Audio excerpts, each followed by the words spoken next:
Okay, last but certainly not least, we have Paco Cherchi, who is going to speak about the evolution of air-to-air combat. Paco was a pilot for Delta, 20 years in the Navy as a fighter pilot. Pretty exciting stuff. He was initially cast in Top Gun, but Tom Cruise beat him out.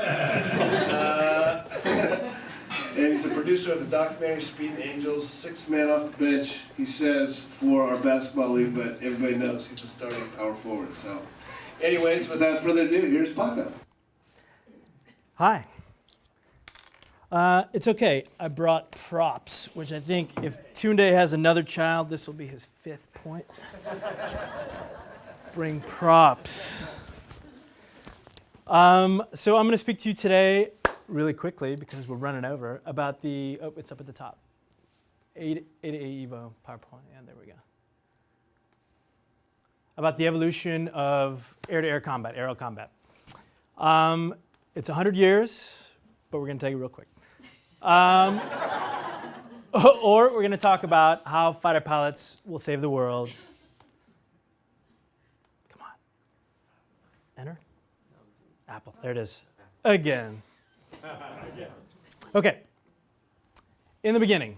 So the Wright brothers invented the airplane in 1903, but not much happened for about 5 or 6 years. And in 1908, they finally sold the rights, they licensed the rights to the airplane to the French and the American armies. Just a few short years later, World War I started. And the utility and the development of the airplane in combat was astronomical. It was incredibly rapid. Obviously, you're taking what had once been a 2-dimensional battlefield and making it 3-dimensional. And there had been some sort of inroads into that with balloons, and the airplane really managed to create an entirely new dimension to that. Dogfighting in particular, yes, and that is a dogfight. That's a real dogfight. It started off with observation airplanes flying around, and they would literally just wave to each other. The Germans and the French, how you doing, what's going on? And as their sort of effectiveness and utility became more apparent, they became more irritated with each other. They would literally ram each other in the beginning, and then somebody actually pulled a pistol out and shot the other guy, which was literally the first air-to-air kill.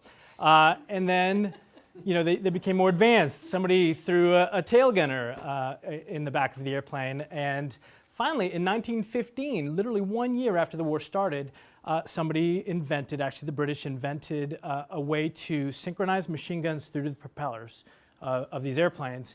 And the era of dogfighting and fighter pilots in air-to-air combat exploded. In 1 year, the year 1915, the birth of fighter aviation and fighter pilots. The books that we use today to teach basic fighter maneuvers were written in 1915. And the first purpose-built fighter planes were built then. There were some flaws to the system. The Red Baron actually was a baron. And so fighter pilots in that era were drawn from the nobility, from the elite. And they had some, it was a new system. They didn't really know how to figure it out yet. And it was really, in their perception, it was a direct extension of sort of the chivalrous old way of going to war. The silk scarves, and they would wave at each other. And if it was a good fight, they would just kind of let the other guy go. There was a lot of, people just taking off from airfields and going off on their own and trying to sort of, slay the dragon all by themselves. They didn't wear parachutes. The parachutes existed. The guys that were in the balloons, the dirigibles, had parachutes, perfectly functional. It was considered unchivalrous, cowardly to wear a parachute. You'd rather sort of burn to death than jump out of an airplane that wasn't working. So there was a lot of that, valor over tactics. The takeaway from World War I really was that these flying things are here to stay. This is really a transformational technology, and it's gonna change the way the war is fought. There was a lot of opportunity that was considered to be squandered. I mean, you had people for 5 years dug in trenches with rain and malaria and mud and misery, And these planes, were flying overhead, and they were dogfighting and waving at each other. And there wasn't a whole lot of use to actually change the war. It wasn't used to the fullest potential. And so the people got together and thought that we should really put some minds together and figure out how we're going to use these cool little airplanes if this war thing ever happens again. But interestingly, they believed that the age of the dogfight was over because the planes were changing so quickly. At the end of World War I, planes were going 150 miles an hour. By the time World War II started, we're going 400 or 500 miles an hour. And they thought, well, there's no way that people will be able to turn and aim guns and kill people. So we had 1,462 aces roughly at the end of World War I. And an ace is somebody who has 5 air-to-air kills. It was a huge number of people in airplanes shooting at each other, just a melee. But the biggest takeaway was that control of the skies directly translates to victory on the battlefield. Okay, so if you can control the air, you can really dictate what's going to happen on the ground through a variety of different reasons. The Big War.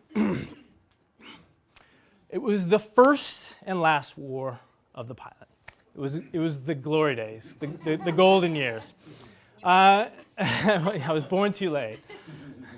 There were no nasty air-to-ground, ground-air missiles, and it was just pilots, machines, skill, tactics. It was a wonderful time for that skill. We've all heard this quote from Churchill: "Never have so many owed so much to so few." And literally, fighter pilots were able to save the United Kingdom from invading forces. At one point over the English Channel, there was a single dogfight with 600 airplanes, combined German and British forces. Just it would have been great. Could have been somebody. It was the golden age of dogfighting. And in World War II, there were 4,500 plus aces. I mean, different countries had sort of different reporting standards to achieve aces. But I mean, just an astronomical number of people getting, 5 or more victories, they call them. This is a great little video. So, they had said that it was, these planes were going to be too fast. It was going to be, it was impossible to dogfight with these new planes. It was going to all take place too far. This is an aerial victory from World War II, and you'll see just how close you have to get. Oh, how do you play a video? Oh, I have to click on it, right? There we go. Media not found. No, oh my God, that kills me. Okay. There was. Oh, you know what? I think I need to use my own laptop for this. That's just, yeah. So, Did you copy it to the card? nah, it's okay. So it's literally, so there's a German plane, a Messerschmitt, that is literally 100 feet in front of this Spitfire. I mean, the visceral, intimate relations that these guys were involved in. It's unbelievable it's hard to describe. A picture's worth 1,000 words, but it was shocking to me. I've been involved in this my whole life, and just seeing this clip, I was like, oh my God, these guys, basically in the size of this room, they're using guns and shooting each other down. Moving on to the Korean War, the Korean War was an interesting sort of transition between World War II and what came later. As it says. It was just the same tactics that they use in World War II, but everything was a lot faster. I mean, everybody had jets, but it was still sort of a pure thing. It was mostly guns, and you see here there's a MiG-17 getting brought down very close. But it was the beginning of the introduction to what would take the fight beyond the visual range, air-to-air missiles. And also, interestingly, it was the beginning of the mudding of the picture between combat and politics. When you had World War II, the objective of World War II was to defeat the enemy, and you unleashed the military and the military went out and defeated the enemy. And then you sort of patch things over. Korea and obviously Vietnam changed the way.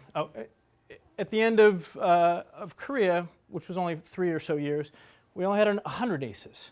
So there's a decline in, you know, the profession there, if you will.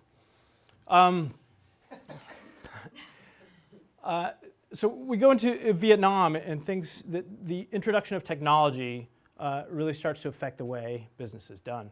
Ideology and air power, you know, are the players of the day, but it was still sort of this interesting blend. It was very much of a transition between the old world of dogfighting, which was really not much different from World War I, guns, you know, chasing the guy down, getting behind him, pulling the trigger, to radar missiles and more strategic thinking. I don't know if you guys followed this story. It's a great story. Duke Cunningham, who's a congressman from San Diego, and the only Navy ace in Vietnam. And he basically closed the door on the era of dogfighting. He had this amazingly famous dogfight with Colonel Toon, who was a very famous and feared Vietnamese pilot. And it is literally the last legitimate dogfight that has ever been fought, ever. I mean, these two men, basically, they met, they flew by each other, they said, one of us is not leaving. And, you know, they fought for what is, in today's standards, an insanely long time. Duke ran himself out of gas. After, of course, he won his victory. But, you know, all anybody cares about is the fact that he won. I think there's a term for that.